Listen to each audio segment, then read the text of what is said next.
I know how the story goes. One evening, you're coming home from your unfulfilling retail job and you just want to Netflix and chill. So you kick back, open your laptop, and you start searching for a new series to binge before your ex-girlfriend kicks you out of their account. And sooner or later, something in the anime category catches your eye. The thumbnail features a colorful cast of animal characters with varying levels of anthropomorphism. And being the weeb that you are, you decide that you want a break from big-titty high school girls and try something truly degenerate. You know, ironically. So you hit the play button. 48 hours and an inconspicuous box of tissues later, you say the immortal words. I'm not a furry, but this is a pretty good series. I'm not a furry, but this wolf dude is pretty hot. I'm not a furry, but I can't wait for season 2. I'm not a furry. I'm not a furry. I'm not a furry. I'm not a furry. I'm not a furry. I'm not a furry. I'm not a furry. Stop talking! Look, let's get fucking real here, people. You're not fooling anybody. Yeah, you can get all defensive and spout some line about how you like these series despite the furry aspect, but we all know that's a big fat lie. You enjoy the series because of the furry aspect. You know it, and I know it. How do I know this? Because I've been there, my dudes. I've had the distinct pleasure of going down that rabbit hole and coming out a new man. A man that likes furries. Now before I go any further, I just want to make a distinction between appreciating furry content and actually being a furry. Sure, I can talk at great length about how goddamn cute Aggretsuko is, or the politics surrounding the world of Beastars, but whether or not that actually makes you a furry is, tricky. So here's the deal. I used to be one of those douchebags that would get on my high horse and look upon the furry community with disdain for supposedly being antisocial perverts that wanted to fuck animals. The fact that I, like many others, got most of my impressions from the dark web of DeviantArt probably didn't help. But the point is, it was short-sighted and ignorant of me to think that. So what changed then? Well, to be honest, Disney and their damn Zootopia movie happened.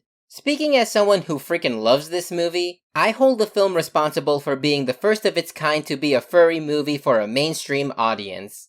Okay, that's not completely true. I know a bunch of y'all had the hots for Robin Hood back in the day. But the fact of the matter is that the story of Judy and Nick was the first to really embrace the concept of furries and actually try to normalize it on a global scale. Which is good, because I know the furry community has been arguing since the beginning of time that they're not all a bunch of zoophilic freaks, and that they're really just a group of regular old Janes and Joes that nerd out over a specific niche. Just like that one friend you have that likes D&D, or anime, or cartoons. Except, you know, anthros.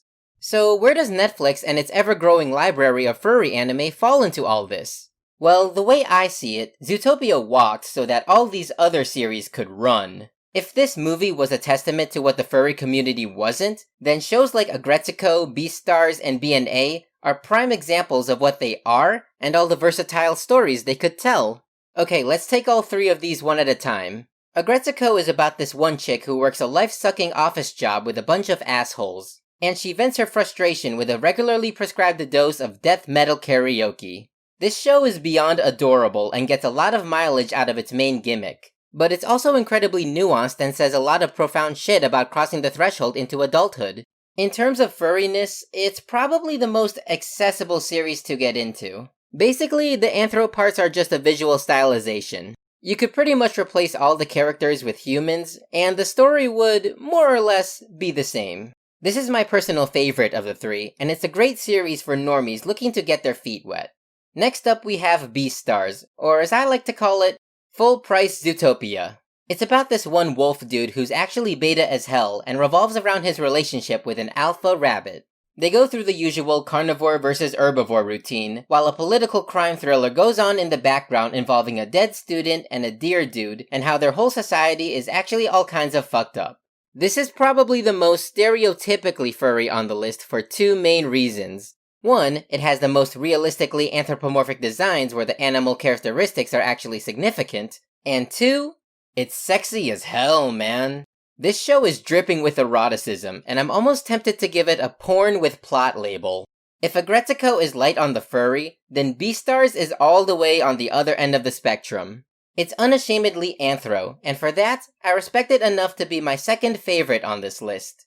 And last and technically least, BNA, short for Brand New Animal. It's about this one girl that gets hit with sudden onset anthro and drags her tanuki butt over to Discount Zootopia, where she meets this badass wolf motherfucker that protects other anthros and is all reverse racism on humans. Cue political conspiracy. In this one, the cast can shapeshift between human and anthro forms, which is pretty sick. But as enjoyable as this series is, I feel it has a bit of an identity crisis. Whereas Aggretsuko and Beastars do one thing exceptionally well, BNA is trying to do 100 things at once with varying levels of success. On the furry spectrum, it's squarely in the middle, if only because there are actual humans in this one. Solid series nonetheless. So as you can probably tell, despite all of them being indisputably a furry anime, they're all pretty spread across the board in terms of genre, tone, animation style, etc, etc. And I think that's actually a pretty good revelation for all the folks out there who thought the furry community was 90% porn. It's just a subgenre in the same vein as superheroes, space operas, or gangster films that can tell a variety of different stories. And I feel like that's the reason, or perhaps the result, of Netflix monopolizing all the furry anime. I don't know about you guys, but I've always viewed Netflix as the basic bitch of all the streaming platforms. You know, for being mainstream and assumedly the most universally subscribed. But what I'm getting at is that slapping that Netflix label on a show like Beastars is actually doing a great deal in getting the furry community in the public consciousness. My current theory right now is that Zootopia and eventually Aggretsuko proved to be a success when they hit the platform purely out of coincidence, leading the Netflix big shots to see the furry fandom as a commodity that no one else had a mark on, and that's what drove them to add on titles like BNA or A Whisker Away. Of course, having people affiliated with Netflix connected to the furry community would help support this theory. But luckily, we've got evidence of that too! So this right here is my main man Ben Diskin, a fantastic voice actor who I personally recognize as number 1 and number 2 from Codename Kids Next Door. But anyway, this dude is the voice of Haida from Aggretsuko, a character he especially enjoys, and the internet was all hugs and kisses sending him lots of neat fan art. Some of which were of the NCFW variety. Now, naturally, a non-furry like Ben Diskin was all I'm sickened, but curious. But after sleeping on it, he was all okay y'all, I don't care much for the saucy bits, but you homies got some mad talent and are super accepting and chill, so I'm totally fine with being furry adjacent. No, that's seriously the term he used, and it's actually a pretty dope label. That's exactly how I would identify myself at this point. Someone who doesn't have a personal investment in the concept of furries, but appreciates the culture for its narrative and artistic merits. In any case, Ben has been fairly active in the furry community after this, and he eventually went on to voice characters in Beastars and BNA. And I'm guessing that having a non-furry engage with the fandom while also working with Netflix played a small part in influencing the titles the platform takes up. But at the end of the day, I have no idea if any of my so-called theory is true or not, or if it's just my confirmation bias. Maybe the term furry adjacent means nothing at all, and being a fan to any degree makes you a furry. Plain and simple. I'm honestly not sure what criteria has to be met to identify as a furry, but maybe it ultimately doesn't matter. I mean, language evolves over time after all, with identifiers like nerd, brony, or otaku not having the same connotations now as they did in the past. But if enjoying shows like Aggretsuko must mean you're a furry, then by all means, sign me up. So something a little different this time.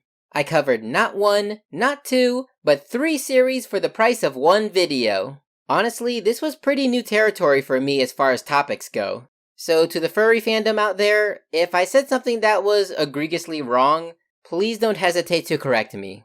As always, if you want to support this channel, be sure to leave a like, a comment, and hit that subscribe button. Until then, stay tuned!